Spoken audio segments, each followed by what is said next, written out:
Hey YouTube, Warbles on a lot here. This morning on my subscribers activity scroll I found 3 movies explaining that derived energy is dead. Movie by Forever Wolf Films, Amanda, was the most informative. She read a translated newspaper article from an Indonesian paper last week which says that he was in a drug rehabilitation centre. He was found dead in the bathroom or washroom, and his head was in a bucket with a small amount of water, and the water was pink, and that there was a suicide note found among his belongings. Even Amanda found that hard to swallow, although she accepted the proposition that he could have committed suicide. Pyro 314 has a movie in which he doesn't readily accept that proposition. In the comment thread under Pyro's movie, there's a bit of argy-bargy going on between the people who say that there was a note. Of course it's suicide, it must be suicide because there was a note. Well, as Pyro says, he could have been writing a letter to his parents, or to his mother. I know he had a mother. We'll get back to that later too. He could have been writing a letter to his mother or to his girlfriend or to his bank manager or whatever. And somebody has accosted him and taken him out to the bathroom and left him in the condition in which he was found. Or somebody may have menaced him into writing a note, or somebody else may have written a note. But the bit that sticks in my mind, and it occurred to me before Pyro said it, although he said it before it occurred to me because of the time distortion factor of watching YouTube movies. It's not physically possible for a person on dry land to sit or kneel in front of a bucket and hold their head under the water in the bucket and drown themselves with the water. There are reflex arcs set up in order to keep your airways clear of water that don't let you do that. It just isn't possible. There are people who drown themselves accidentally in very small puddles of water, but they're all unconscious at the time. They trip over and hit their head and fall on their knees in a sink full of water, or take a vast amount of drugs and become unconscious in the bath and slide under the water and breathe it all in. Or while they're groggy and drowsy, somebody else holds them under the water, but that generally takes a bathtub.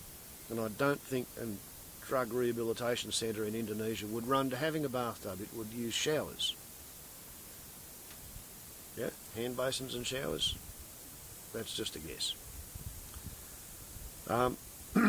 So yeah, I just don't believe it. As it happens, I've got a bucket that's full of water. And if I kneel in front of the bucket, it's really hard to visualise sticking your face into that bucket of water and hanging onto the rim of the bucket of water while you go through your death throes without spilling the bloody water and winding up with air. And if you head down in a bucket of water, your airway's going to drain down. You would have to suck the water up and into your lungs, and then you'd fall over as you can't drown yourself in a bucket of water, not in my understanding of it. So that's part one of the contention. Human beings are so constructed that it's not possible to drown yourself in a bucket of water. However, it would be possible if enough people were holding you for other people to drown you in a bucket of water. And if you had your knees and your ankles and your hands bound, and your hands bound behind your back, somebody could sit you up on your knees and then push you over. It might take 2 or 3 people to do it, but they could You know, 2 or 3 people, if they chose to, could overpower one person, tie him up, and drown them in a bucket of water. That could happen.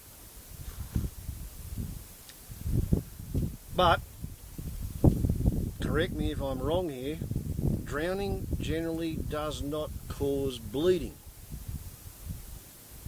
Biting your tongue might cause bleeding. Being punched in the head might cause bleeding. Conceivably, being smothered flat on your back with a pillow would cause bleeding, because in the ensuing death throes and struggles, one would be trying to bite their way through the pillow, and they might tear their lips. I reference all this because Forever Wolf Films, reading out the newspaper article, said that his head was found in a bucket with a small amount of water, and the water was pink, so he bled into the water.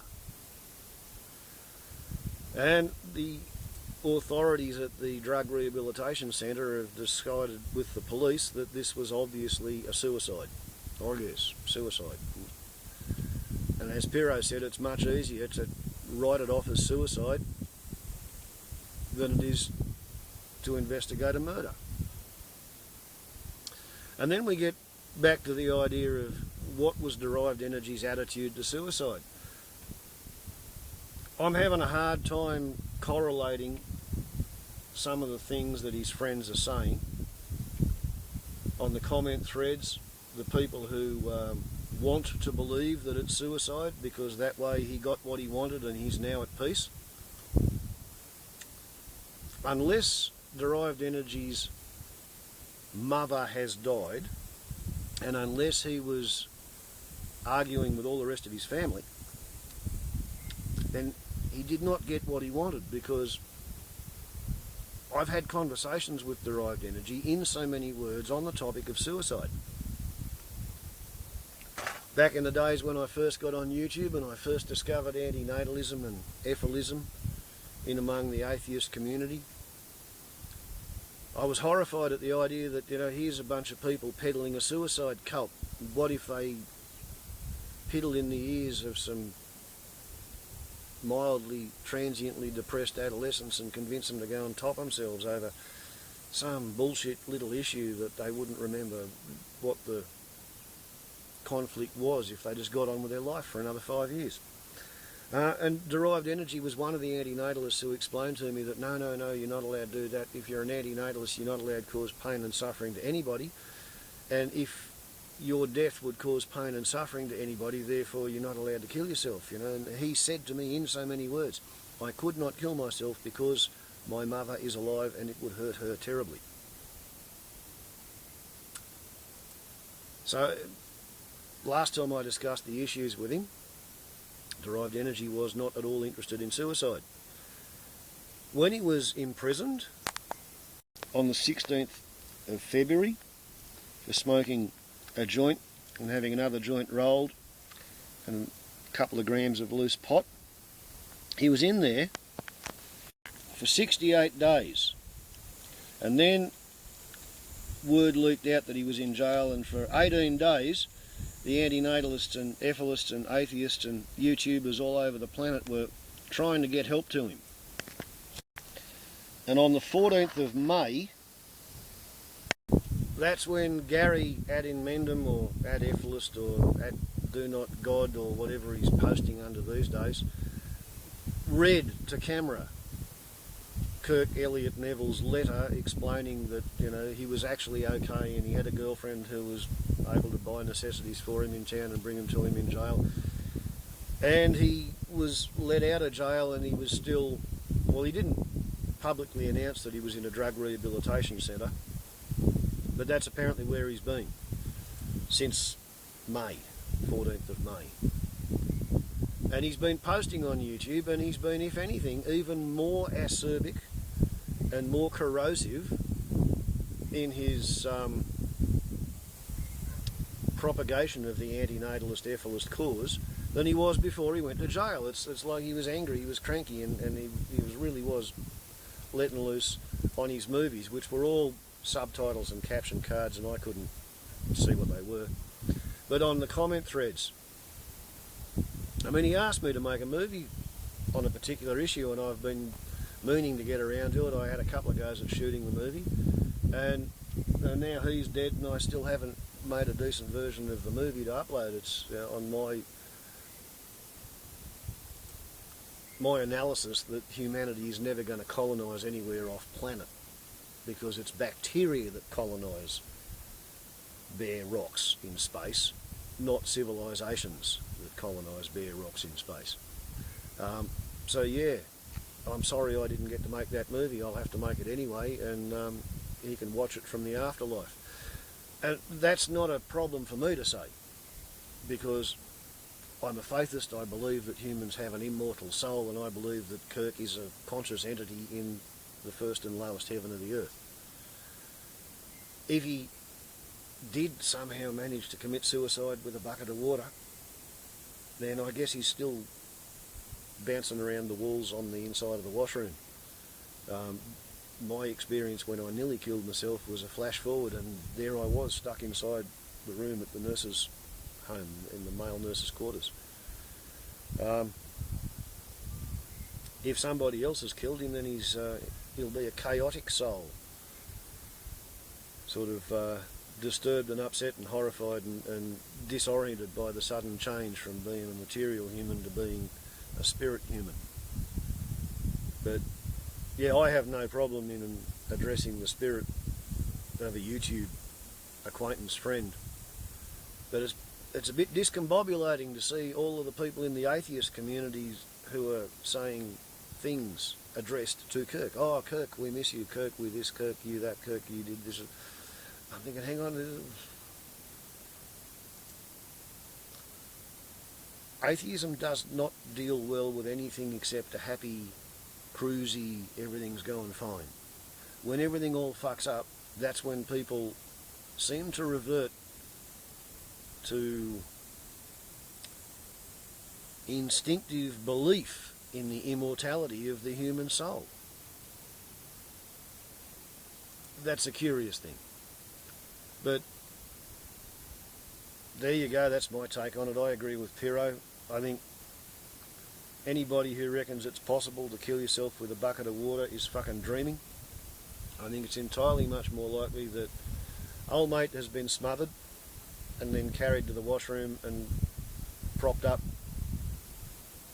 in a position which would fool nobody who did not want to be fooled.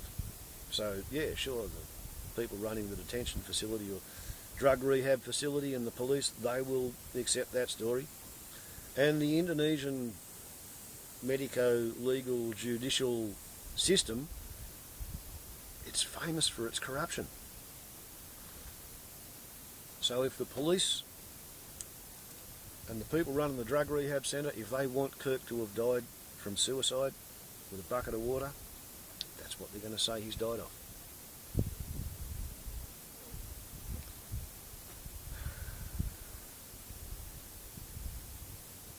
As to what caused people in Indonesia to want to kill him, well, it is entirely possible that he was proselytising atheism and antinatalism and ephilism to a bunch of people who were doing their best to cling on to life in horrible circumstances and situation in the hope of getting out so that they could get on with the rest of their life because they liked life.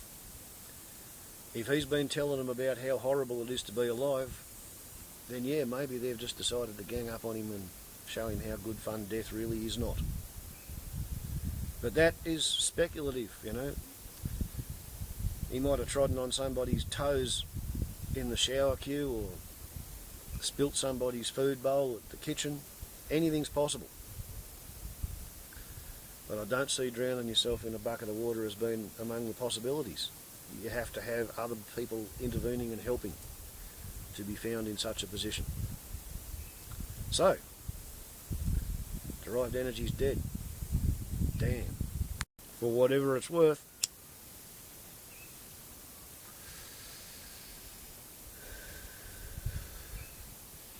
Do this in memory of Kirk. Derived energy. He was a gentleman. He was an acquaintance on the tubes. And I guess he's Gary's first martyr to ephilism and antinatalism, because I think that's what's got him killed. Warbles on a lot to YouTube. Varley derived energy.